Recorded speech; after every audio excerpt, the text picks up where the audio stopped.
You're listening to The People's Pitch, the official podcast of Minneapolis City Soccer Club, brought to you by footballstadiumprints.com. Let's start the show. And as I talked about just a couple minutes ago, as Joe Watt stands over this one, he appears to be the one taking the penalty here. This is a huge confidence booster if you're a Duluth. Worst case scenario for City right here. And it stopped! Yes! And it stopped! Totally redeems himself. Matt Elder redeeming himself. Oliver with the right foot. The shot is goal! Oliver! And Justin Oliver will break the scoreless tie. And it is 1-0 Minneapolis City. Is Hutton now on the offense with the left foot. And it is now 2-0 Minneapolis City. Good finish. Nick Hutton taking his quick victory lap. What is up, soccer fam? This is the People's Pitch podcast, the official podcast of your Minneapolis City Soccer Club. I am your host, John, and with me, as always, is my guy, the Nate Morales. Nate, not going to lie, dude, I needed a week off from soccer and solitude to put the season behind me because it just had a little bit more of a sting than years past. Would you agree? In solitude, that's for sure, man. Gutted is not really a word that I ever understood when I was here. When I heard Chris use it, like it felt like I watched the Sunderland Till I Die documentary, right? And they're always talking about how gutted they are, and I'm just like, what does that even mean? But yeah, I get it now. After last Sunday, I totally get it. You just feel gutted. Yep. But hey, sometimes you win, sometimes you lose, and sometimes it rains. Yeah, I guess. We've had some playoff ups and downs over the last couple of weeks, dude. Big wins, tough losses. We're gonna cover the latter at least tonight. Definitely some tough losses across the Minneapolis City squads. But first, we want to talk about just in general the regional playoffs being in town, and it started with Milwaukee versus Cleveland, and then Minneapolis City started the regional semis on a high note against Carpathia, which is nice. And then we were rudely bounced in the final. We'll cover all of those games. And while the NPSL team was nursing their silver medals, the UPSL team was in Detroit battling it out against the New York Contour, the finest couch you can buy, the New York Contour. There's lots of soccer to talk about tonight, so let's get busy living, man. It's going to be caveat. It's going to be a long show today. Lots to talk about. So let's start. Let's get after it. Yeah, NPSL regionals were in town. We were in the Midwest Regional. We were lucky to be able to host, which made it really fun for you and I to be up in the booth and to call 3 games, which was something we haven't done together in a long, long time. So that was fun. Emotions were high here in Minneapolis. But first, before City took the field, we had a matchup of the number 2 seeded Milwaukee Torrent against number 3 Cleveland. And, we don't want to spend a ton of time laboring against this game because Cleveland, as you'll know, has 2 other games that we're going to talk about because they went so far. But the first half, John, last week we talked to Fletcher Sharp to get a little preview. And I would say that this game was pretty tight into how he would have predicted it. Milwaukee really came out strong. They came out looking like a team that was a number 1 seed for a good chunk of the year. They ran at Cleveland. They were defending well. National NPSL 11 midfielder Ian Cerro opened the scoring with a really nice rebound. He was able to get on the right side of a ball that a cross, I guess, that may have bounced off of the post. I couldn't tell if it was a shot or a cross, but it was from deep. Bounced off the left post, and Ian Cerro was there to bury it, and it was 1-0 for Milwaukee. And we thought, okay, here we go. This attacking team is going to take it to Cleveland. Cleveland looks old. Cleveland looks slow. But true to prediction, Milwaukee's disciplinary issues started early. They had a couple guys with yellow cards within the first 25 minutes of the game. But so you can kind of get a feeling for how they were going to play. And then Cleveland flipped the script on them, and they lost a coach to some discipline. They had a straight red card issued to Lewis Dunn, I believe was his name, the coach of Cleveland SC, and he was out right before halftime. So that was crazy, man. So 1-0 Milwaukee up at the half, and When you say Ian Cerro buried it, I want to caveat for the listeners, it hit off of him. Yeah. He did not really shoot it as much as just ran into the ball and it went into the net. Yeah, or the ball ran into him. But what I think what you were searching for is it wasn't a shot or a cross. It was just like a dangerous entry ball. Like it wasn't like it. There was the only purpose that I think the Milwaukee midfielder had there in that instance was just to like get it into a dangerous spot. So it really wasn't a cross or a shot. But then it just hit off the post and it literally bounced off of Cerro's knee. I think maybe his stomach, neck, maybe.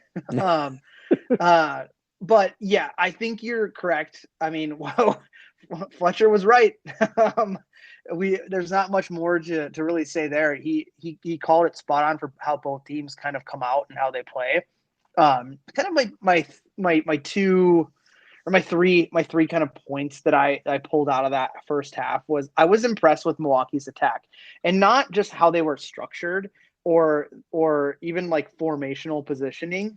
I was just impressed by the fact that they were able to do a lot with only getting 2 and 3 guys forward, which goes into my next point. Not impressed with the Cleveland backline. Like they gave up opportunity after opportunity, and we saw the Cleveland goalkeeper like just not really even like have a chance at some things, and it was really like a 4v2 in favor of Cleveland throughout the whole first half, and then they're down a goal. Yeah. But I think my last bright spot was the goalkeeper for Milwaukee. We were talking about how like he was kind of short and undersized, we will say. Undersized, not tall. How about that? Mm-hmm.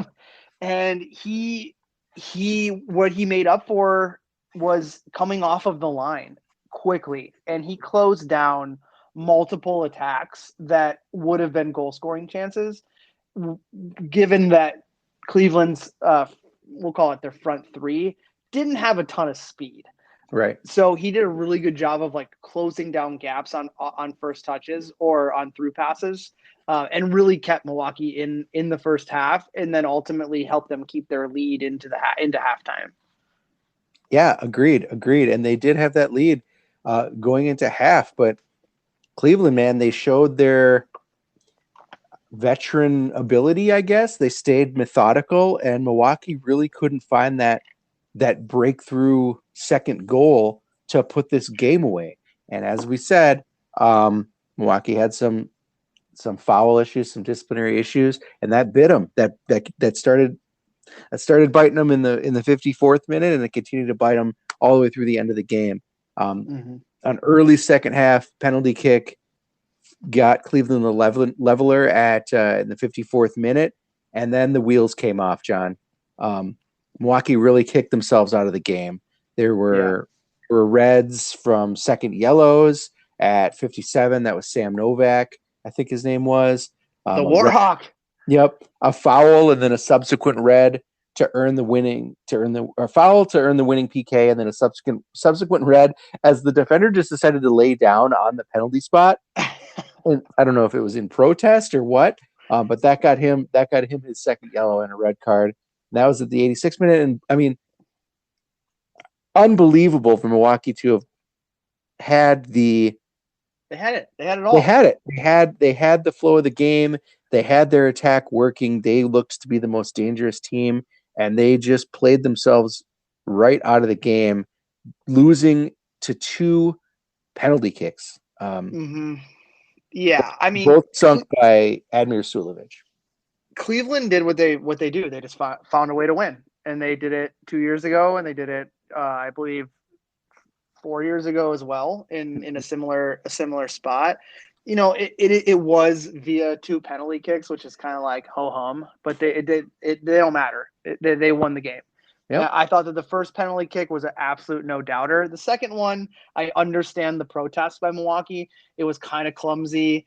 I thought the referee did a really good job in that game of being on the spot for disciplinary action and calling the game tight and letting the players know, like, this is the limits you're playing in today. But like you mentioned, I've never really seen a player lay down in front of a ref to waste time live before. So it was actually quite something to watch as the Milwaukee player.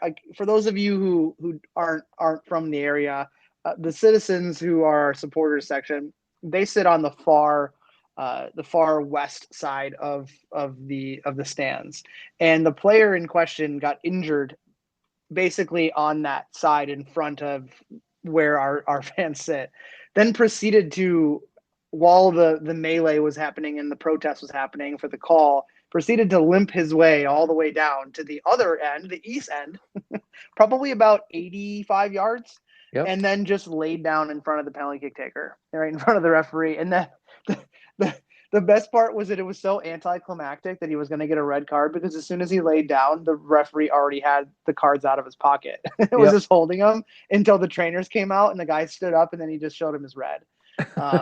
Then from what we hear, the player kind of flipped the wrong switch and was causing some problems for the support staff, which you don't like to see, but it wasn't his day. I thought Milwaukee could have won this game. I think we've already touched on that. Yeah. They lost the plot, man, and that's what Fletcher was talking about. And I also think that they took off some of their firepower for whatever reason. I don't know if they were hurt, but in the second half, the subs came in, and I thought they were the incorrect subs, as they were kind of now stuck playing from not from behind, essentially, after that first penalty. From the back foot, at least. They were put on the back foot after they were clearly on the front foot. Mm-hmm. And more defensive-minded players came in, more possession-focused players came in, when I actually thought what they really needed was to stack the deck with attackers and really go at Cleveland in waves because of what was working for them. It just didn't happen. And Cleveland, to be honest, this is my personal take. They were just unimpressive to me, and they didn't do anything that was like, oh wow. They just found that way to win, and you called it methodical, and that's about as accurate as it goes, man. Yeah. So Milwaukee goes down to Cleveland in the early game on Friday night, and then City is up. And it's worth noting that by the end of that game, the City players were in the stands watching how that game was playing out, watching Milwaukee go down in flames disciplinarily, and getting a glimpse of Cleveland. And I think that's important to note for our later narrative. But I'll let you jump into the Minneapolis City versus Carpathia, I guess, headliner of Friday night. Yeah, I mean, it was the game that we actually care about, right? Which was interesting, because I've never, outside of, even including the esports commentary that we're so world famous for, we've always had some skin in the game. So it was a little odd in the first one to be like, okay, like, I'm just talking about what's happening in front of me instead of having any, any reason to care about it. But yeah. So the second game was two former PLA teams, Nate, clashing, locking horns, if you will, in game two, which saw Minneapolis City taking on Carpathia. Starters for that match, in goal, Matt Elder. Your back line was Matt Murakami, Jack Berry, Max Kent, Charlie Adams. Nothing really changed from the last game of the year. That was kind of the starting back line.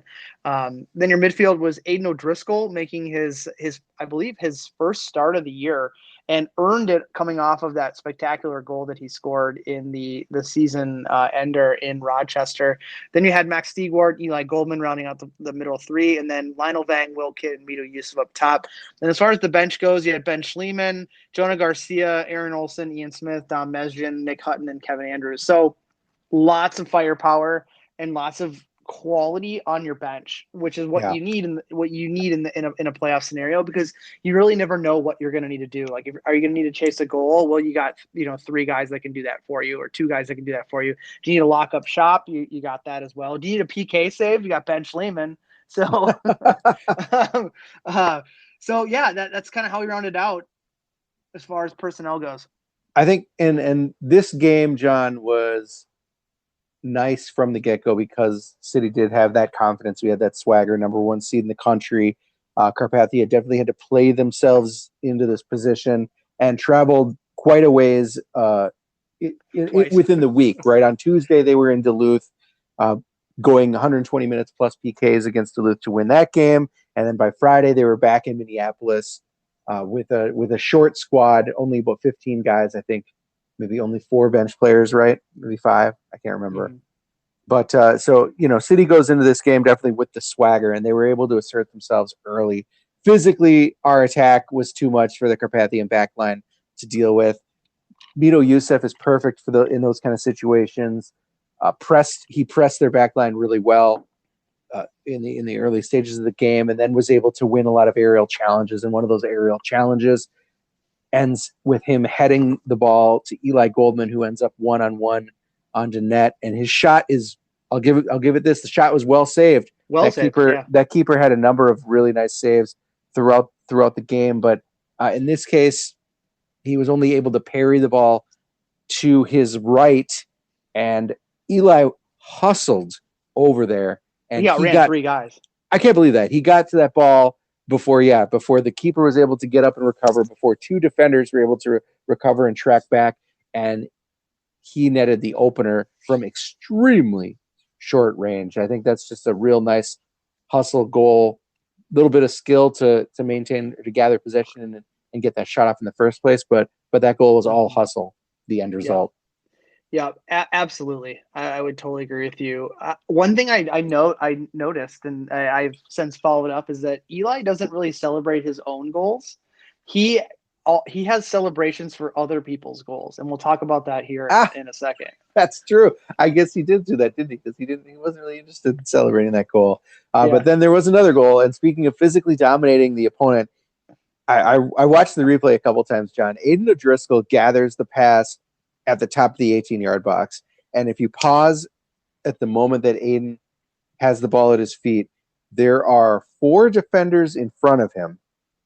There are 3 that are basically in line with him. So he is surrounded. He is like the 8th man in a box of 8 players, 7 of which are Carpathians, right? Plus you've got the goalie, and he dribbles 3 of those defenders while the other 4 just kind of look on in amazement.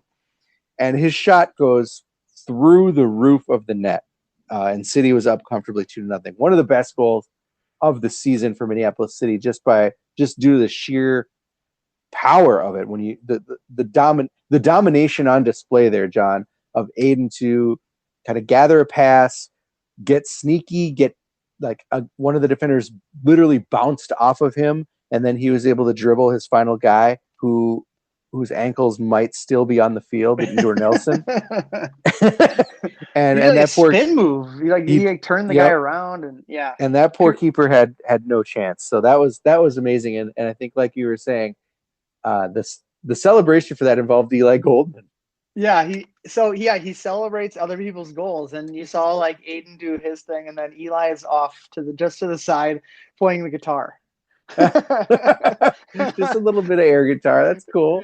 Yeah, that's cool. But so Aiden was our player to watch in that match, and from the get-go, it was Aiden O'Driscoll's game. Like, he dominated on both sides of the ball. He dominated in possession. He dominated in distribution. He dominated in 1v1. He dominated in the only shot on target that he had.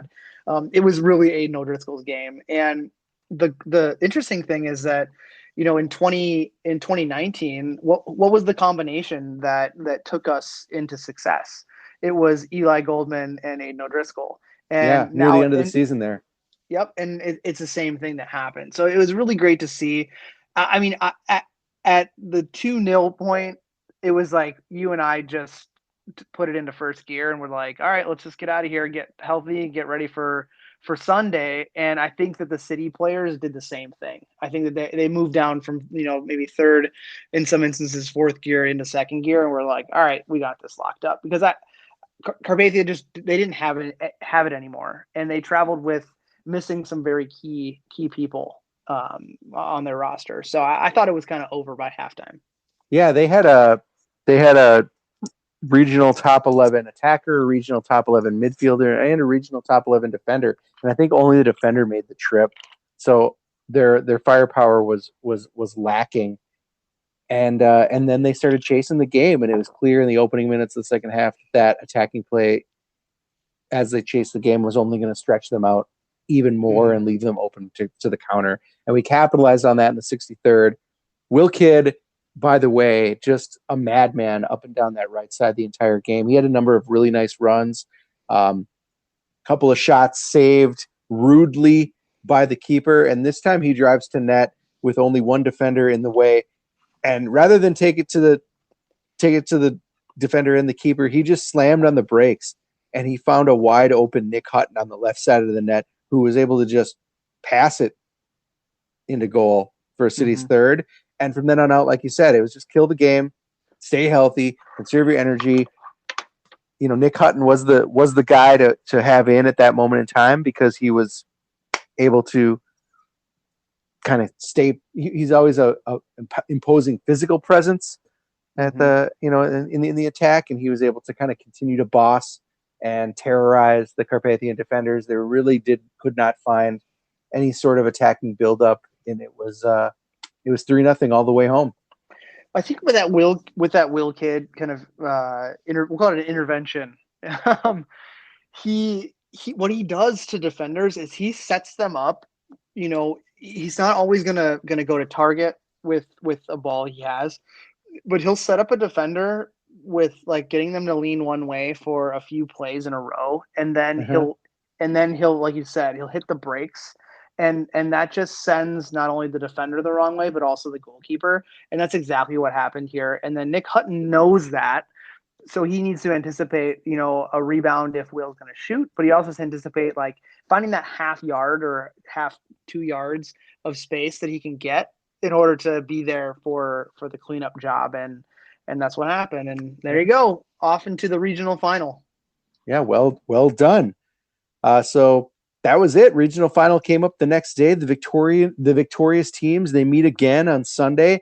And admittedly, John, given the travel, given the red card situation, missing their head coach, and the way that Cleveland kind of got their win on Friday night, I was feeling really good about City's chances. And I think that, as was I, the City players also sitting there and watching Cleveland close that game out against Milwaukee probably were also feeling good about their chances too. Only some minor changes to the lineup due to Troy Lewegi heading to Detroit and Mito Yusuf picking up an injury in the Carpathian game. So who were the starters?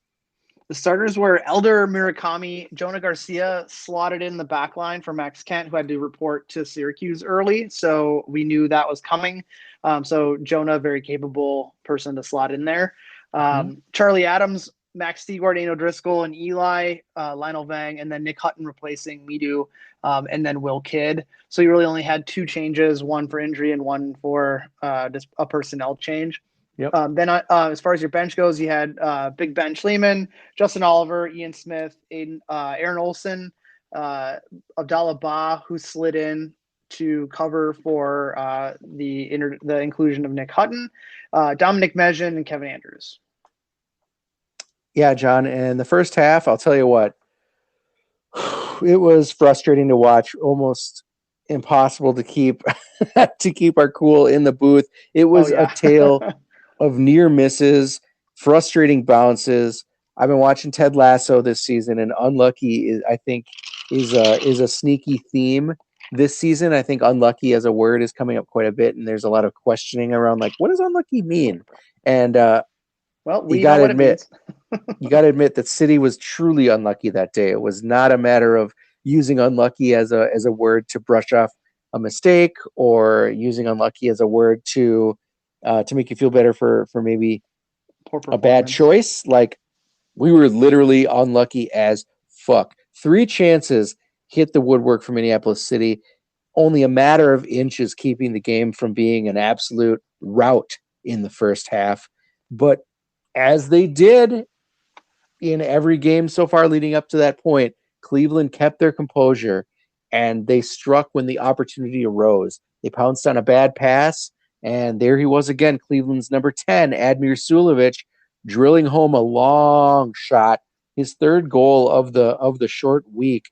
And John, you got to imagine that City going into the locker room with so many good chances, down 1-0 on a bad giveaway, and they got to feel like they could probably snatch that game back, right? Yeah, and I think 100%. I think you're 100% correct. And you also have to think like the attitude was like not so much God damn it. It was more of like what the hell. Yep. And with that attitude, it's like the only response is to ratchet things up. And you can either do that individually, you can do that as tactically.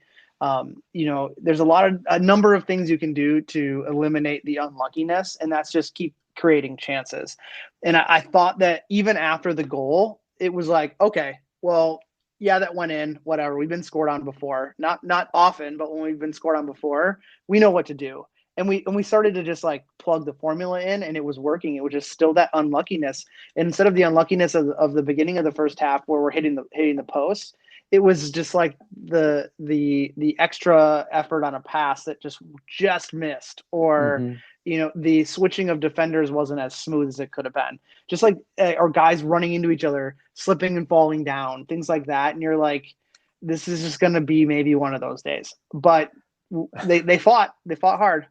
They did. I mean, City came out of the gates hot in the second half. On the first spell of possession, substitute Abdallah Ba drives up the left side of the field. A substitute that we both called, by the way, on the stream. We said this is exactly what the second half needs, and there he is.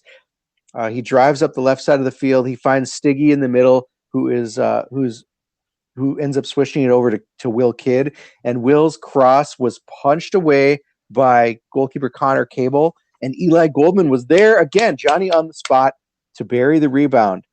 And we thought, that's it. There we go. We're back in at 1-1 immediately. But unfortunately, Nick Hutton, who the cross was intended for, was deemed to have interfered with Cable, and the goal was disallowed. Of course, Nick will say that he was pushed into the keeper. Hard to say on the replay, John, but it did look like the defender had extended his arms into Nick's body and pushed him into Cable.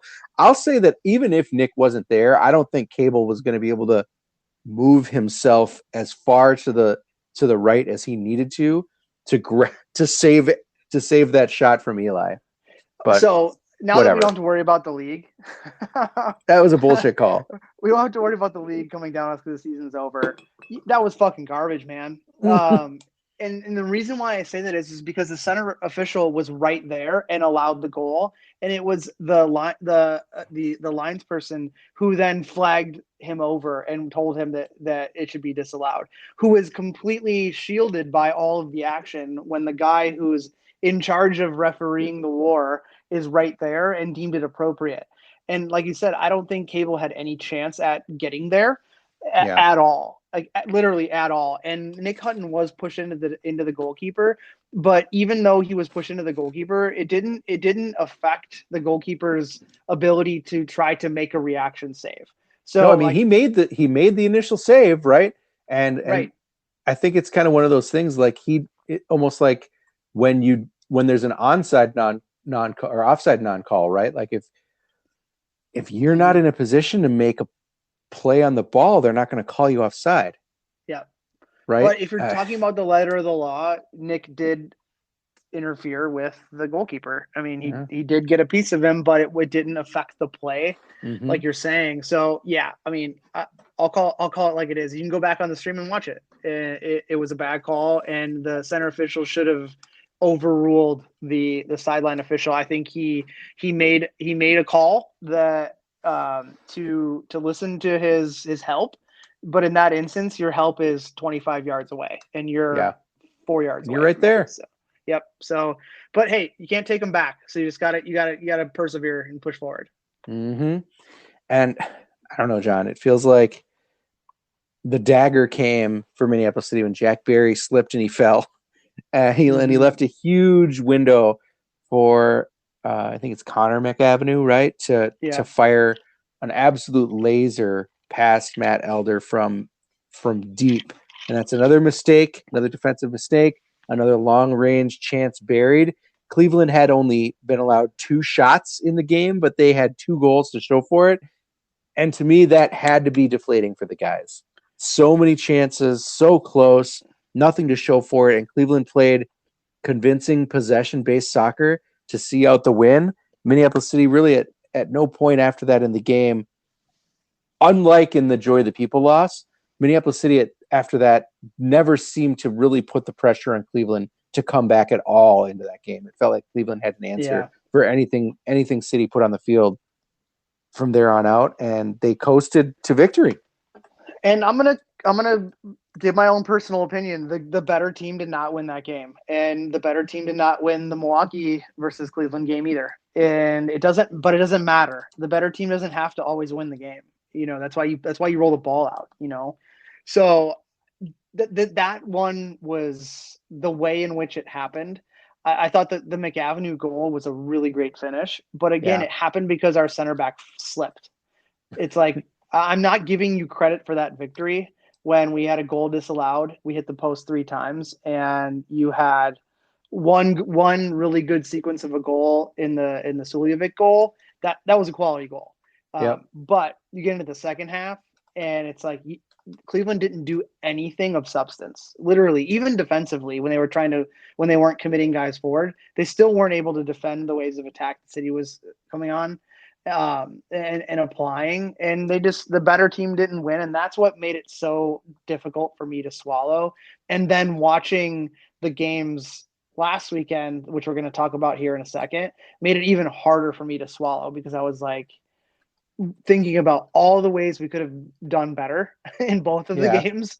And like, man, like, yes, those other teams won their games, they got there, but we may be better than some of the teams that are playing in the Final Four as well as in the national championship game.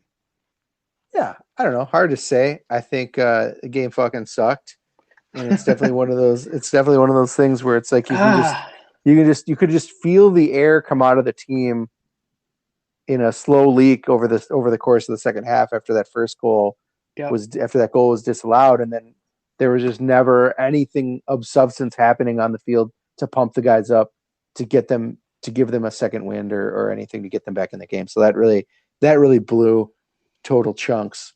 But that result plus the action around the country set the stage for the NPSL semifinals. 2 games to decide the fate of the NPSL and to decide the upcoming matchup that'll be happening this coming weekend here. Yeah, so game 1 was Denton Diablos out of Texas versus Cleveland, which we already talked about, in what could have been our semifinal match at home in front of our fans. I won't belabor it anymore, but we saw basically 2 of the tournament's hottest teams clash in what was one of those games from a City fan's perspective. I mentioned a little bit that we really wish we were in, but we were not. And these 2 teams were one in Denton that was, I mean, they're just super hot right now. And I thought that they just took it to Cleveland. And Cleveland was that team that, just figures out a way. But it was an interesting match to watch them lock horns because it was 2 completely different styles of play. And I mean, it was hard for me to watch the first 15 minutes. I'll be honest with you. I almost turned it off. Yeah, not only because we just got beat, but I was definitely rooting for Denton because John, I think there are only a few teams left in the NPSL that feel like spiritual comrades to Minneapolis City. Yeah. And the front office, the supporters, right? And I think Denton feels like they could definitely be one of the cool kids in that club. So that's part of the reason why I'm excited for this result we're about to talk about. But also just like seems like a cool dude and a cool club that deserves cool things to happen to him. I basically boil it down to I gave a shit about 3 of the 4 games. Yep. that's my honest outlook. I gave a shit about 3 of the 4 teams. But so how the game went was both teams kind of threw the defensive playbook completely out the window as the visitors from Texas got on the board early in the 3rd minute. And let me tell you, Nate, if you haven't watched Denton play, it's almost a carbon copy of what City deploys. They're stout in the back line. Usually, if they don't throw the defensive playbook out the window, they keep the ball well. They just hit you at your weak point, and then they just go for blood until it doesn't work. And they find that way, which is kind of how that game's first goal started. And then Cleveland looked like they were tired, and they were the home team, which you think they might have gotten some rest, but apparently they did. They were a little tired from all the travel and all the games and all the minutes they had to play. But it definitely looked, in the 2 wins previous kind of took the wind out of their sails. And after that first goal in the 3rd minute, I was like, they're going to get their doors blown off. And the same thing happened just minutes later in the 8th minute. The Denton Diablos scored another goal. So it was 2-0 with 8 minutes played. And I'm just like, I'm really that's what I mentioned. I was considering turning the game off because I was like, what the hell? It. It's not us in this game, which is making me angry already. And then this is how it's starting. I was like, I got better things to do. But I sucked through it. I kept watching. And I was totally at that point counting Cleveland out and getting angry. And, if I'm being honest, not maybe throwing some things. Jealous, anger. I was throwing things. Listening to the Goo Goo Dolls song, Hey Jealousy on repeat. Yeah. Or Sarah McLachlan, I Will Remember You, because the season's over. But then pops up Corbin McAvenue. That's his first name, Corbin. And he's the one who snuck one past Elder from distance the weekend prior. And he does it again in the 31st minute. And the narrative then changed for me, Nate. And maybe Cleveland is just that team that is the snake who lays waiting in tall grass. Yeah, I don't know, John. Is that like a little rope-a-dope strategy they've got going on there? Like, I mean, it could be. We joked about it a little bit on the pod and on the stream, and I don't know, maybe not even joked about it is the right word. Like, we touched on it quite a bit that like Cleveland is led by a couple of older dudes, including Vinny Bell, right? And so you got to wonder, like, it's a veteran team. And it's that old narrative. It's the veteran team that acts like they've been there before, that knows how to play at the highest levels, right? At the biggest stages. And they've been there on almost all level of the NPSL stage. So you got to wonder how much they were. I mean, maybe now we're in our own head, but you got to wonder how much they were planning on both City and Denton, thinking that they were running on dead legs. And that's not to say that like. That's not to say that like they gave up 2 goals in the first 10 minutes as part of like an elaborate ruse or something. Yeah, here's what we're gonna do, guys. In the first 10 minutes of the game, we're just gonna give up 2 right away. We're just gonna let them get their goals out, and then we really start to play. But I think that after that they woke up and they got serious and they made a game of it. Yeah, I think so. And I want to mention one thing too, because I've gotten some hate mail, as I do. You have. How come I didn't get any hate mail? I'm bummed. I wanted hate mail. Because I say the things that people don't like, Nate. Oh. And I make the jokes about Transformers. Yeah. And then you make me then say the things that people don't like to hear about you. So, yeah. I am the heel of this relationship. That's okay. I'm okay with that. Yeah, it's why it works. It truly is why it works. I am okay. For those of you listening, if you're from Cleveland, I am an absolute Vinny Bell fanboy. Okay. However, Vinny Bell did fuck all for 2 weekends. Literally, with all the concentration and all the fanfare, he didn't do anything. Literally did nothing. And I called it like it was. So I don't apologize for that. I think he's a really good finisher. I think he should be respected for all he's done in his NPSL career. But to my 2 eyes that I watched, he did nothing. So yeah, he was pretty MIA against Minneapolis City. So I will not apologize for that. But I do want you to know that I'd love me some Vinny Bell because he's just one of those guys you can't hate. So right. Hopefully the rabid fans have been satiated by your tribute. So everyone calm the fuck down. If you know me, I just say it like it is, and that's how it was. So anyways, after that 2-goal drubbing in the first 10 minutes that Cleveland took, just before halftime pops up Mr. PK himself, Admir Suljevic, who scored 2 in the regional we talked about from the spot, and he ties the game up 1-1 he pulls one back in the 41st minute. Or sorry, he does tie it up. My bad. Ties it up in the 41st minute from the PK spot. So scoring 3 PKs in 2 weeks is some lucky shit. 4 goals in the playoffs. Like, that's got to be playoff golden boot at this point. You know what? If they hand it out, sure.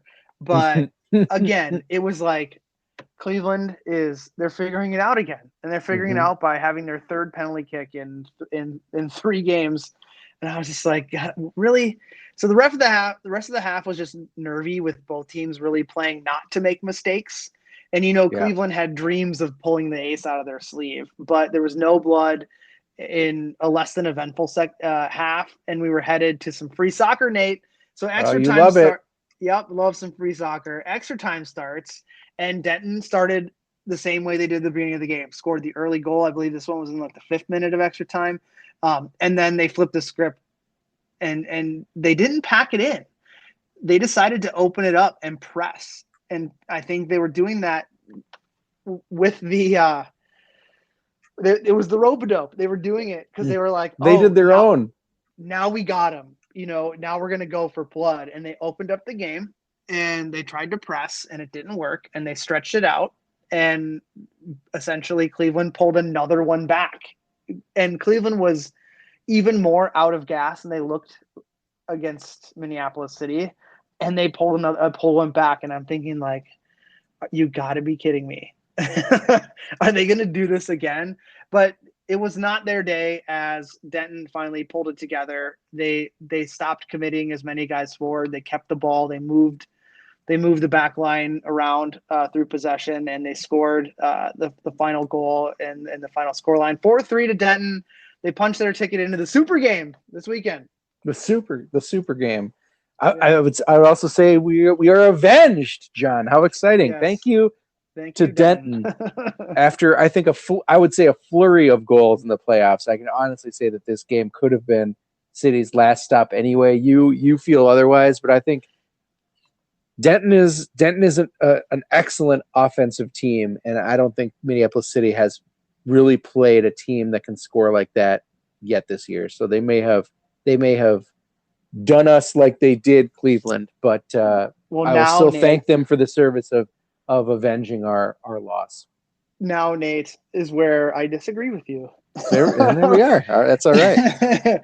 I don't think it would have been our last stop, because from all of the games I've watched, Denton has never – I shouldn't say has never. They aren't used to not having the ball.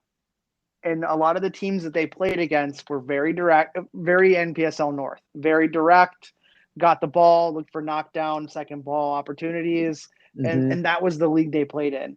There was one match in particular that I watched where they were completely on the back foot for 60% of a game, where they didn't have the ball and got super frustrated. And that's when cards started to happen, fouls were happening. When they got the ball, they were hurried. So I think that it would have been a real good slugfest, and not necessarily our last stop. I think that we could have potentially, if we were on our best foot, especially being at home, maybe had the opportunity to best them. But again, congratulations to them. Thank you for beating Cleveland. After getting all the hate mail, I appreciate it even more. And yes, they're one of the teams that I actually care about in the NPSL. So congratulations. And we'll talk a little bit about their next step here in a little bit. But first, before we can do that, there's more.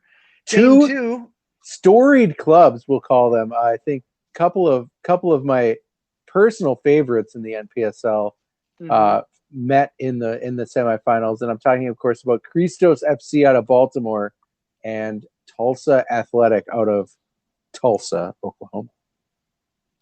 Very astute pickup that they're from Oklahoma. I've heard of it. Yeah, you've heard of it. Game 2 saw a different look, and I'll call them Steady Eddie, the storied Baltimore Christos, who have already etched their names in the annals of lower league soccer history with what they've done in their on the amateur side, not necessarily in the NPSL, but through the USASA championships, something called the US Open Cup. I wonder what that is. Heard of it? Haven't seen it in a while. Yeah, don't know if we'll ever see it again. But as they took on our favorite, I'll call them our favorite non-city side. I might be throwing you in that conversation, but Tulsa Athletic, absolutely. is just another team that got hot in the rounds of knockout soccer and are just finding ways to win games, and not in the way of Cleveland. They're actually like finding exciting ways to win games, not boring, slow, lucky ways to win games. And again, that is my personal take. If you're listening, you already know how to get a hold of me because you already have. Because you're they're DMing you on Twitter constantly. Yeah, so come whenever we put this out, I'll just anticipate some more hate mail, but oh well, whatever. This one was a tad bit easier of a recap for me because it was a total slugfest in the trenches for both sides for a good portion of this game. But essentially what we saw was that both teams were kind of confident in, if I'm using a boxing analogy, they were confident in their jab. Like they were confident in like their little spurts of an attack, but also being quick to get back to make sure that they don't give anything stupid up because they were pushing people forward. So definitely got back into shape right away, which is why I said it's kind of what was a slugfest in the trenches, because it was very between the boxes where this game was being fought. But the first kind of blow that wasn't a jab came for our boys from T-Town, who got on the score sheet first on the road after a weird sequence, I would call it. There was an interesting kind of clumsy challenge about 35 yards out. I didn't necessarily think it was a foul. I mean, it kind of goes either way. It happened so fast that it looked like it was a bad challenge, but I think it was the defender got the ball first, but then just kind of cleared a guy out because his momentum, he couldn't stop his momentum. But anyways, they were awarded the free kick, which whizzed through. I mean, the guy for Tulsa just put every bit of laces on his foot through that thing, and it kind of whizzed through traffic as bodies are trying to throw limbs out in the way to try to deflect it. And the Christos keeper kind of got a late read on it, got his hands on it, but wasn't able to collect it. And it kind of like parried into the path of a streaking Tulsa player who toe poked it past the goalkeeper. And the first lead of the game was theirs. And from that point, Christos kind of pulled their pants up and were like, okay, we've been here before. And they acted like they'd been here before. They turned up the heat almost immediately. No hanging heads, no hands on hips, no hands on knees. They really just started to just play really good soccer at that point. Like it was the wake up call, it was a slap in the face they needed. Their only chance of substance in the first half saw one of their strikers on a really great, well-timed run get slotted in behind the Tulsa back line. And the goalkeeper was pretty exposed. Like he was kind of caught in no man's land, but he took just a half step forward, which I thought kind of put him out of position, but he knew his ability better than I did. And he was able to parry the ball just wide. And that's how the half ended. And I was like, ooh, like Christos they're figuring it out, and they're going to come out swinging in the second half. So to me, the team talk at half must have been one for Christos that poured gas on their fire as they came out swinging to start the second frame. And Tulsa did what you do and made the appropriate adjustments to kind of close up the show and withstand the waves of pressure for about 40 of the 45 minutes, maybe 40 plus minutes, when the second great chance, and I really think like this one in a game of inches, was the one that Christos wants to have back. The first one in the first half, I thought, yeah, that should have probably been a goal, but good on the goalkeeper. Excuse me. But this particular opportunity should have been a goal. They almost drew level from a free kick. And it was about 20 yards out, just well hit, and looked as if it was going to beat the keeper. And for me, man of the match, Tulsa goalkeeper Bryson Reed, laid out like fish out of water dive. Fantastic save. And there you have it. T-Town and our guy Sonny has a chance to play for the big one this weekend. And I'm looking forward to when we can get him on to talk about the whole entire playoff run. Yeah, I agree. I think this sets up a really nice matchup for the final. I'll stop you. I'd love to hear from both Denton and Tulsa, to be honest with you. So we'll throw them both in regardless of what the outcome of the game is. Yeah, I would agree. I think it's a super nice matchup. I know I'm going to be watching. You and I personally have had a great time with Sonny. It feels like the owner of Denton is just as Yeah. He's just as fun of a party. Yep. It feels like they are cut from the same cloth, and it'll be an interesting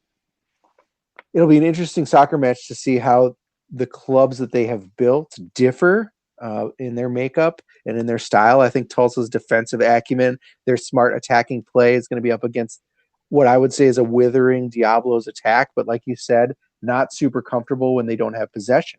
So what kind of game are you going to expect out of this one, John? I expect not your typical final.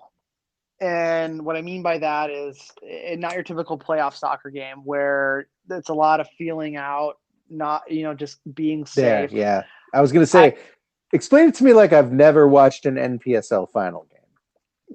Well, but that makes more sense to say not going to be a typical playoff soccer game, right? Like we saw it all weekend a couple weeks ago. It's just a lot of jabs, a lot of fights, a lot of figuring each other out. Yeah, watching the Diablos play, they don't play like that. And they're not and if I'm their coach, I'm not going to be like, you know what? Everything that worked to be the last two teams out of 90 plus teams in the country, let's just throw that out the window and we're just going to kind of ease off the pedal a little bit. Forget about it. You don't do that. You just you take it to Tulsa and let the best man win.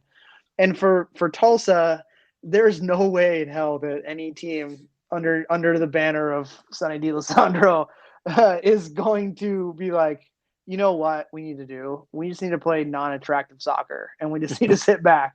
Bunker up. Yeah, I mean they did that. They did bunker up when they had a lead, but that's what you do. I don't.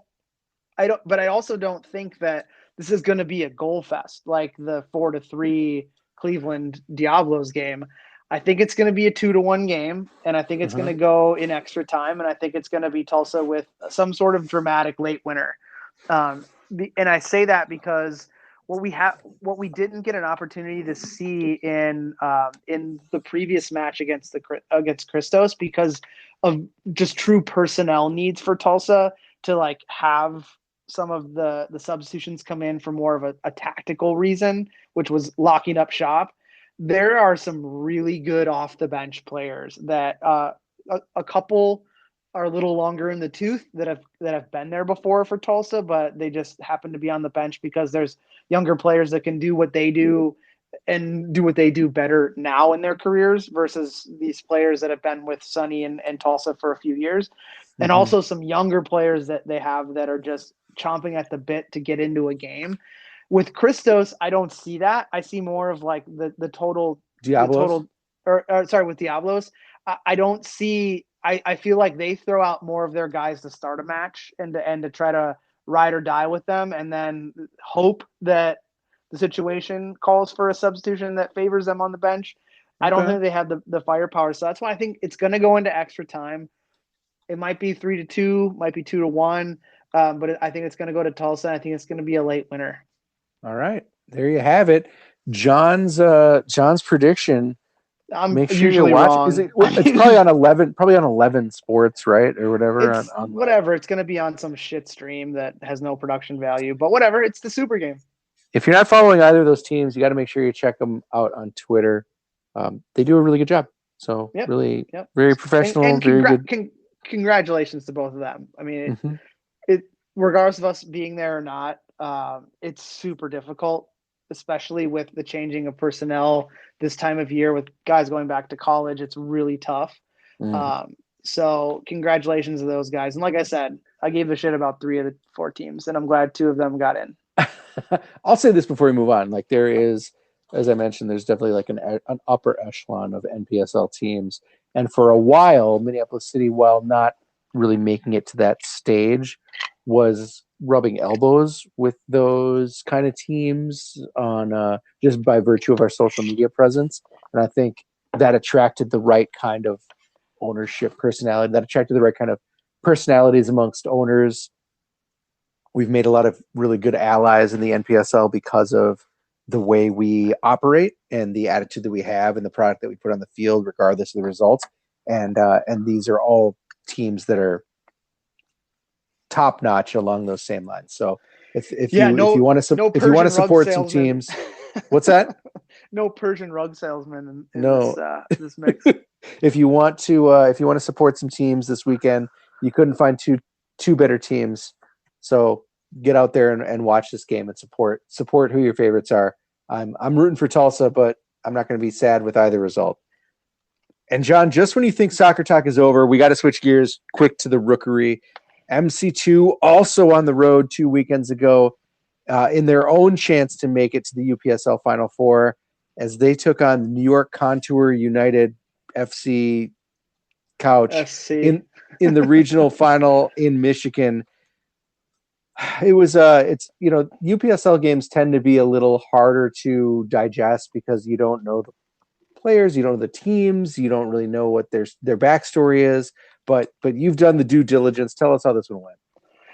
Yeah, so I went back and rewatched this one just obviously to prepare, but also to make sure that I'm giving love to the guys since we were busy at that given time frame. And I'll just say it didn't go great, Nate. And we'll get into that a little more in a bit, but I do want to say first just how proud I am of this team. I mean, the way it's made up, the players, they just a different player every single game popped up when that team needed it. And the coaching staff with Coach Michael Prunty and Kevin Liebon, they just found a way to make it work. And we talked about how like maybe it'll work just in our conference, but once we hit the region, it might not work. They found a way to beat a very good Iowa Raptors team. All respect to Iowa, a really great team. And it makes the old heart melt, man. In their first year in an actual league, we've talked about it before on the pod that when this was the U23 team and we surveyed the players, they all said we don't want to play even though we played some really great teams and did some really cool travel in a non-league schedule, we want to play for trophies, and they delivered 100%. And I'm just so proud that was an absolute awesome first step to make with this team, and the inclusion of the futures players and just how that ladder to the upper level senior teams was extended down into some players that just absolutely performed in their given chances. Super happy for them. I would say absolute agreement. Counter to maybe the expectation of what this team would be about, right? As a U23 team, this team was a really interesting mix of all the way up from veterans who have seen probably their best playing days behind them in a guy like Derek Ullman, who has had a great career in Australia, all the way down to kids like Jacob Hopkin, who are fresh out of high school, or Ben Schliemann, fresh out of high school, and Susie ready to exactly the Susie ready to make the next step, right? The mean streets. I love them all. I've gotten to know them, and I love them all, and I think that this obviously disappointing result from the way we're setting this up aside, I'm super excited to see what's next for the UPSL team and for its makeup, because it's probably going to be the craziest mix of city players that you're going to be able to see next year. Yeah, and I think that you're right. There's 50 plus some players from the futures program that all want to be on that team. Yeah. And not all of them can make it. And, are there going to be some guys from the MPSL roster that are going to need to move down? Are there some people that are going to end up not playing again next year? It's going to be interesting. I think the turnover is going to be a little bit higher, or it'll be somewhat of the same. And the makeup will be very similar, but different names, maybe some household names that you've heard in the past for the past 5-6 years. Maybe they're on that roster now. So yeah, I'm excited to see where it goes for sure. But before we get into we're getting way ahead of ourselves here. Yeah, that's for the UPSL recap show. We'll talk about that. But anyways, as far as who traveled to the match, starters, Troy Lewegi gets his second start for Mitch Wolf, who we have to mention. Mitch Wolf, congratulations to Mitch. Professional player. Mitch got signed by the Stumptown Athletic, so he's currently living that NISA life, whatever that means. I heard it's a good life.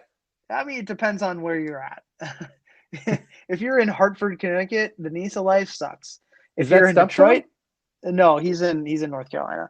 No, there's just Google all the stuff that's happened to the Hartford Athletic. Well, Hartford, team. Connecticut sucks in general. Yeah, well, just hit the Google machine and find out all the jackassery and shithousery that was going on in that place. We haven't even gotten to this game. We're serially digressing here. Yeah. Okay, sorry. Anyways, congratulations, Mitch. But you didn't see him in there, so Troy Lewicki makes his second start. Ethan Anderson, Will Orser, Logan Huber across the Prunty 3-5-2 back line with Nathan Mean Streets on one wing back and Luke Lindsay on the other. The central three is unchanged from the past 3 games, which is Scotty Heinen, Abai Habat, McCray Drong, and up top, also unchanged, Cole Schwartz and Jacek Nikowski. Game changers, Wes Lawrence comes back from injury, Nick Sikowski, Adam King, Abdi Kadi, Archie Jerdrum. Then Nate, 2 names you've never heard before. Never? Actually, you've heard of Victor Hernandez because he got the Wingman Award for most assists in the Futures program, and Jesse Juarez. Both fantastic talents that are coming up through the ranks. Situational inclusions for Prunty to have, because we can have that larger bench in the UPSL. So sure. Brought two young guys along, give them the exposure for maybe future years. So really great to see that. And then Derek Ullman, he made the trip off of just did what he had to do to super glue that collarbone back together. He didn't play, did he? I don't know. I don't remember. It's been a while. All reports were that was it. That was a playoff ending injury for Derek, and he's just like, fuck it. Well, he was included. He was included, so maybe he. That's nuts. Maybe he had it. So, anyways, I don't remember if Derek played. Derek, if you're listening, I'm sorry. I've had a few liquid punches to the head since this game, so sorry if you did get minutes. If not, it was at least great to see you on the roster and the ability to play.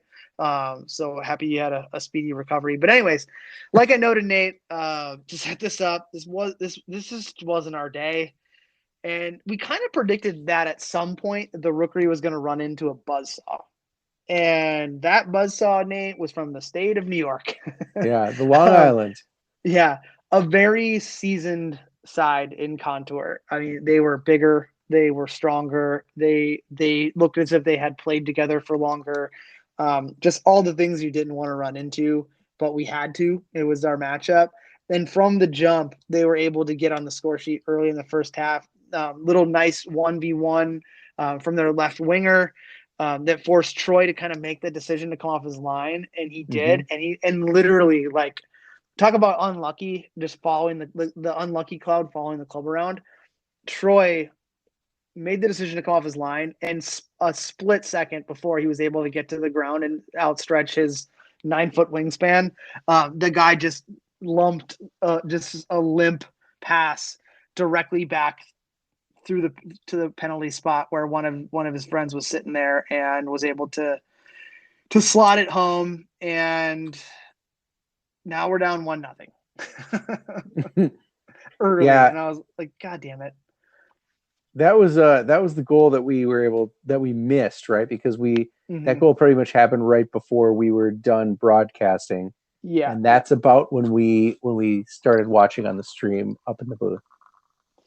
Yeah, it did. It happened early. Okay. Then the hits just didn't stop coming, Nate.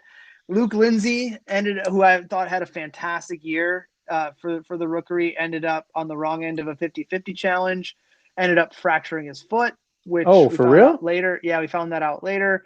It forced him out of the match. But at that point, the guys did not stop fighting though. As they've kind of done all year. We've covered this team all year, and it's been a lot of like maybe early missteps, and then they find their way through gaining possession, cleaning up some of those errant passes, maybe defending a little bit harder, getting their shape back better. And they were starting to put something together and starting to build something. Cole Schwartz had a couple half chances. had the most fantastic chance, and we saw this one and Yeah. jumped out of the booth at Edor Nelson. In the 44th minute, he got through, went around the goalkeeper, a little bit of a heavy touch, which was necessary to get around the goalkeeper, and he had to kind of outstretch to put it on frame and found the wrong side of the post. And at that point, would have been 1-1 going into the half, which would have been massive. Yeah, that would have felt really good. Right, and that changed the entire narrative. You don't know what the Contour could have fallen into if they were put on the back foot, because they were pretty much on the front foot most of the game.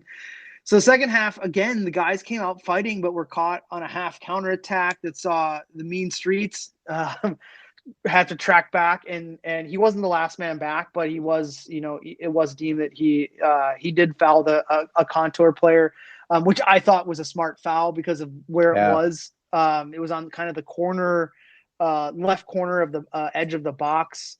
And it stopped the damage of that counterattack, which I think was necessary because ultimately we'll find out what happened. But if it would have worked in Nate's favor to foul that guy, it would have been absolutely perfect.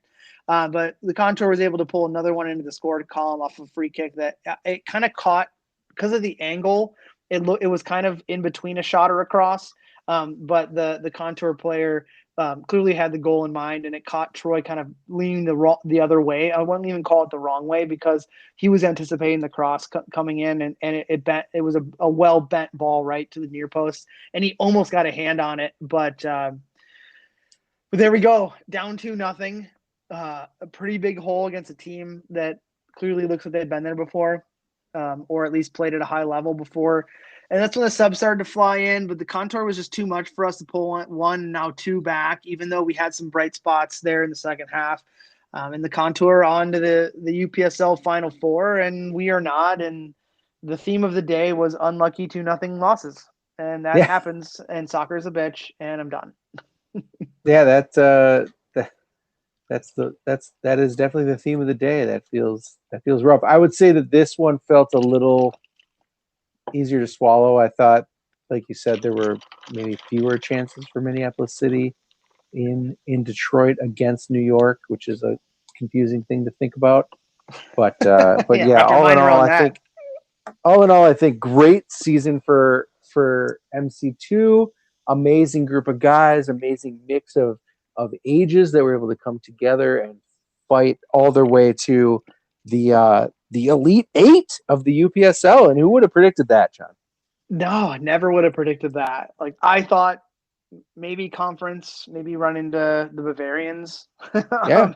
And the buzzsaw would be more of a true regional buzzsaw, but got past Iowa in dramatic fashion. There was a dog on the field. It was awesome. But as high as the highs come, Nate, the lows come even lower. They come even lower. That's but prom yeah, like 97 right there, John. Yeah, the under the sea dance.